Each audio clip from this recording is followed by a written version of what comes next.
Ka-Express, ilang tulog na lang at muling gugulatin ang mundo ni Kai Sotto matapos ang matagal na pag-aantay dahil sa kanyang injury. Malinaw na ang direksyon. January ang buwan ng kanyang pagbabalik sa actual game. Matagal na itong binabandera panahon sa Japan at sa Pilipinas at ngayon ay papasok na tayo sa pinaka-critical na yugto, ang unang game back ng pinaka-importanting Pinoy big man ng henerasyong ito. Bagamat wala pang official na announcement sa eksaktong petsa, lumalabas na ang pinakamalakas na senyales ay sa January 3 o January 4. May back-to-back games ang Koshigaya Alphas sa mga petsang ito at dito nakatuon ang atensyon ng lahat. Ang pinakamaagang posibleng comeback ay January 3 kontra Osaka, isang matchup na hindi lang basta laro kundi simbolo ng pagbabalik ni Kai sa competition matapos ang matinding ACL injury. Kung hindi man siya mailabas agad sa unang game, andyan ang January 4 bilang mas ligtas at mas kontroladong option para sa coaching staff. Ang mahalagang punto rito ay hindi ang eksaktong araw, kundi ang katotohanang handa na si Kai sa basketball sense. Ang mga ulat mula sa loob ng team ay nagsasabing nakabalik na siya sa full practice, gumagalaw ng walang restriction at patuloy na binabantayan ang kanyang minutes at load management. Hindi minabadali ang process dahil ang mas malaking larawan ay hindi lang ang isang laro sa Japan, kundi ang long-term impact nito sa gilas at sa international career ni Kai. At para dito sa atin sa Express Info, malinaw ang konteksto. Ang pagbabalik ni Kai ay hindi simpleng return to play, isa itong marker kung saan muling babalik ang Pilipinas sa usapang pagdating sa Elite Asian at Oceania level basketball. Sa oras na makabalik siya sa court, kahit limited minutes pa lang, magbabago na agad ang narrative. Iba ang spacing, iba ang depensa, at iba ang respeto ng kalaban kapag may 7-3 anchors sa loob. Kaya habang wala pang eksaktong petsa, ang mensahe ay diretso. January ang comeback month ni Kai, at ang pinakaunang window ay January 3 o 4. Ilang tulog na lang at muling maririnig ang familiar na eksena. Kai Sotto back on the floor. Muling gumagalaw ang mundo ng basketball sa bawat hakbang ni Kai. Well, sa wakas, papasok na ang pinaka-inaabangang yugto, ang comeback ni Kai. Ilang tulog na lang at inaasahang muling lalabas sa actual game ang pinakamataas at pinakabinabantayang Pinoy big man sa international scene. Matapos ang mahabang buwan na rehabilitasyon mula sa matinding ACL injury, malinaw na ang mensahe mula sa Japan at sa kampo ni Kai.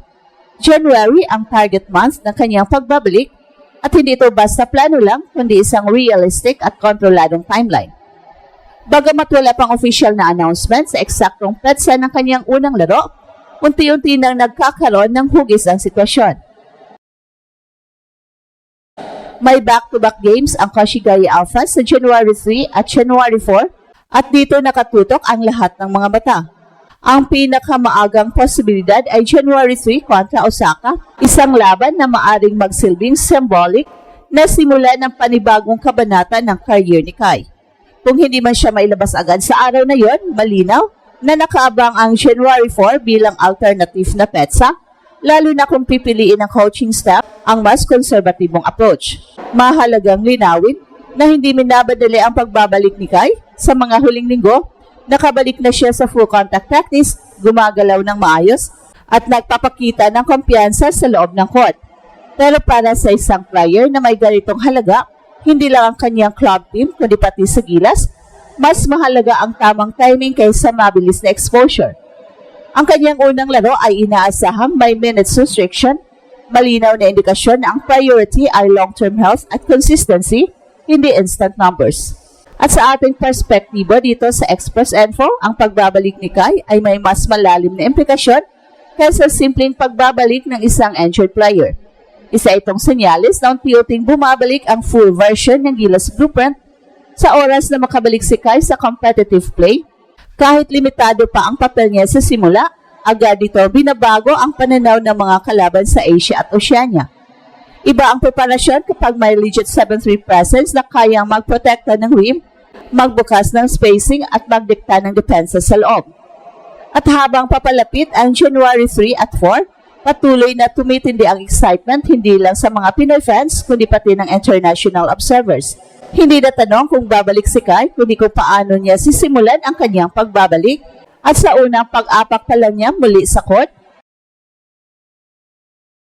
Malinaw na ito na ang simulan ng panibagong yugto, hindi lang para sa kanya kundi para sa basketball ng Pilipinas. Kapag tuluyang makabalik sa aktual na laro si Kai, hindi lang ito simpleng roster update para sa Coach Gaya Alphas, isa itong psychological shift para sa kanyang kupunan, sa mga makakalabang niya at lalo na para sa buong Asian basketball landscape. Kahit limitado ang minutes at kahit hindi pa agad makita ang full explosiveness niya, sapat na ang presensya ni Kai sa loob ng court para magbago ang flow ng laro. Ang depensa ay kusang lulubog, ang spacing ay automatic na lumalawak, at ang bawat drive ng mga guards ay magkakaroon ng mas mataas na kalidad. Sa konteksto ng January 3 or January 4 comeback games, malinaw na may malaking desisyon ang coaching staff ng Coach Gaya Alphas. Ilalabas ba siya agad sa unang laro kontra Osaka para basagin ang kaba at game rust o mas pipiliin ang mas kontroladong debut sa ikalawang laro kung saan mas malinaw na nababasa ang kondisyon ng kanyang tuhod? Well, anuman ang pipiliin nila, isang bagay ang sigurado, hindi ito magiging all-out performance. Ang focus ay rhythm, timing at confidence, hindi highlights o monster stats. Mas mahalaga rin ang mas malawak na epekto nito sa gilas. Ang bawat minutong may laro ni Kai sa Japan ay direktang konektado sa paghahanda ng ating national team para sa mga susunod na international windows. Ang kanyang pagbabalik sa game action ngayong January ay nagbibigay ng sapat na runway bago ang mas mabigat na laban sa Asia at Oceania. Kahit hindi pa siya 100% sa simula, ang mahalaga ay unti-unti nang nabubuo ang game conditioning na hindi kayang ibigay sa practice lang. Sa mata ng mga karibal ng Pilipinas, lalo na ang mga team na umaasa sa physicality at speed, ang balitang ito ay hindi magaan. Ibang usapan na kapag si Kai ay aktual na maglalaro muli at hindi lang pangalan sa scouting report. Ang timing ng kanyang comeback ay critical dahil kasabay nito ang pagtaas ng kalidad ng suporta sa paligid niya, mas disiplinadong guards, mas malinaw na sistema at mas matibay na depensa.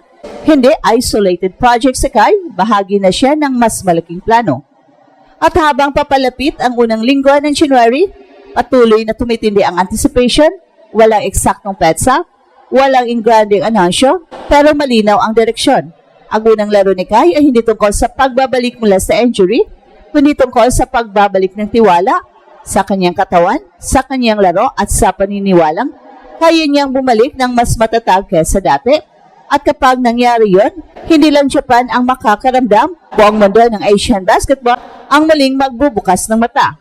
At ito ang Express Info kung saan bawat kwento ginulat ang mundo. Don't forget to like and subscribe.